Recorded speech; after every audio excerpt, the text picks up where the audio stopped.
cordiale benvenuto a tutti. In questa nuova puntata del nostro format Mestiere Artigiano proseguiamo il nostro viaggio nel mondo delle imprese artigiane, sempre alla scoperta di realtà produttive sconosciute ai più.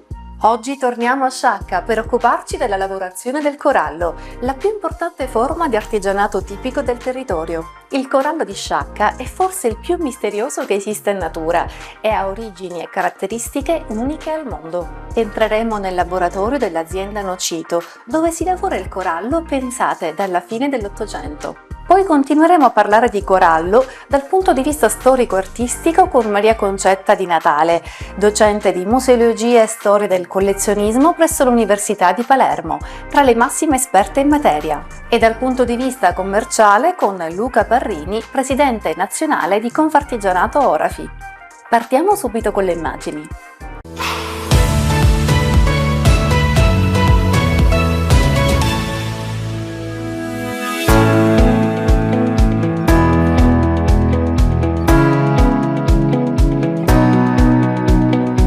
Intanto i miei antenati ci stanno guardando, alle spalle abbiamo Peppino Nocito e Rosa Nocito, che sono due delle tante persone che hanno fondato e hanno contribuito a far passare più di un secolo a questa azienda, attraversando guerre, epidemie, hanno visto di tutto.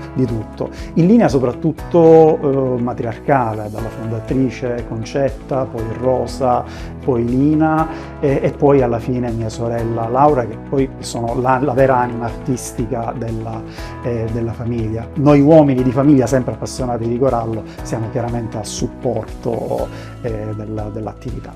Queste tradizioni si portano con la tecnica della bottega, perché per fare un buon incisore di corallo occorre tantissima scuola, 10-15 anni di scuola, di stare a banchetto, di imparare giorno per giorno quello che succede. Ora, nella nostra famiglia è una cosa che succede, e ho anche delle bellissime figlie femmine, quindi magari sceglieranno di eseguire quest'arte, ma se vogliamo veramente che ritorni a essere l'incisione del corallo quella che è stata nel 600 a Trapani, per intenderci, abbiamo bisogno di una scuola del corallo dove le nostre tradizioni e la nostra arte possa uscire fuori dalle nostre mura e possa essere insegnata a quante più persone possibili. L'istituzione di una scuola del corallo potrebbe dare un futuro a questa l'antichissima tradizione. Noi, per approvvigionarci del corallo fossile di Sciacca, dobbiamo fare soprattutto affidamento al corallo che è stato pescato nella grande pesca miracolosa che avvenne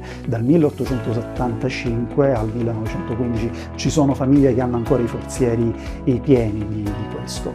C'è un tesoro ancora sommerso là sotto. Sarebbe opportuno, dato anche che è l'unico corallo ecosostenibile che c'è al mondo, perché è un corallo che è stato ucciso da madre natura più di 20.000 anni fa, quindi andarlo a togliere dalle profondità del mare non fa male all'ambiente, non uccidiamo nessun animale. Sarebbe opportuno che i nostri legislatori regolamentassero la pesca di questo corallo per dare linfa vitale alle nostre attività artigianali.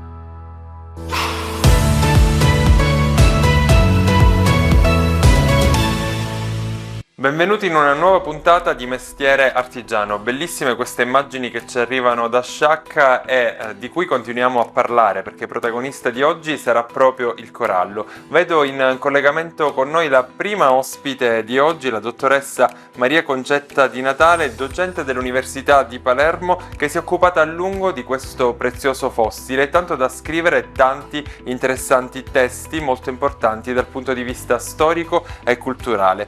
Dottoressa, qual è la simbologia che il corallo ha sia nella mitologia che nell'arte sacra?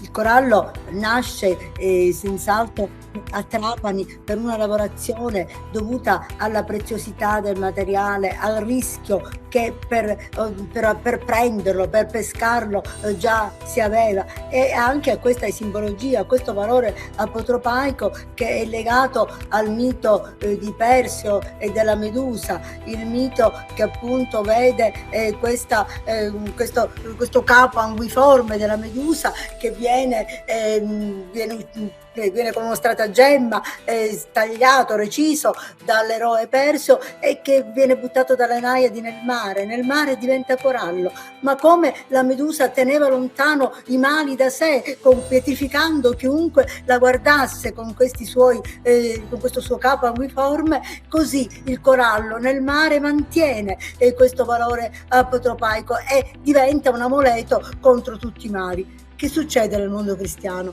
Nel mondo cristiano il corallo diventa il talismano religioso, diventa il simbolo del sangue di Cristo e quindi protegge da tutti i mali, non soltanto dai mali diciamo della vita umana, normale, ma anche dal male inteso spiritualmente. Ed ecco che diventa appunto simbolo di Cristo, per questo lo troviamo nei calici, lo troviamo negli ostensori, ma lo troviamo anche in amuleti profani e quindi mantiene questa doppia valenza sicuramente, e non è soltanto oggetto di esposizioni in musei diocesani o in chiese, non è soltanto appunto legato, anche se forse rimane principalmente noto per il suo legame proprio al sangue di Cristo, ma è anche un oggetto usato nel mondo profano, usato per scrigni, per calamariere, usato per posate, per fine e soprattutto per gioielli.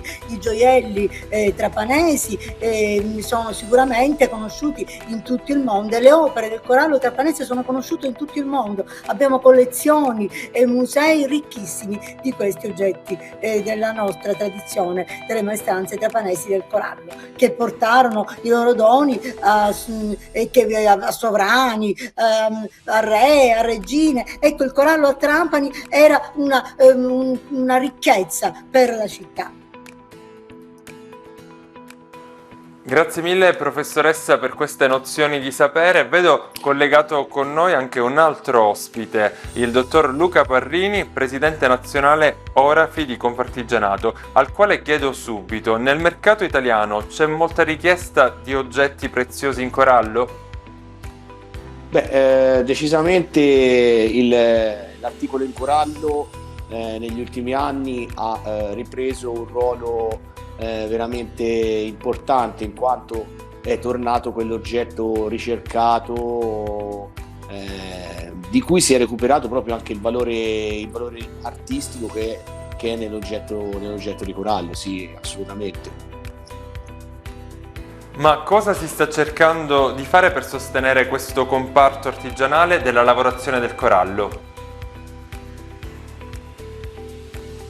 Decisamente il fatto centrale in questo momento, indipendentemente questo dalla lavorazione del corallo, da altre lavorazioni, è proprio quello, l'integrazione dei nostri collaboratori e soprattutto in un settore molto artistico, come dicevamo prima, come il corallo, che richiede dei tempi lunghi per la formazione di un collaboratore. È decisamente uno degli aspetti che noi come associazione, come Confartigianato, stiamo cercando di curare, perché sarà sicuramente una delle difficoltà più importanti nel giro non di molto tempo, di una decina d'anni. Insomma, una delle nostre difficoltà più grandi sarà proprio quella dell'integrazione, ma anche soltanto della sostituzione della normale turnazione pensionistica ai nostri collaboratori.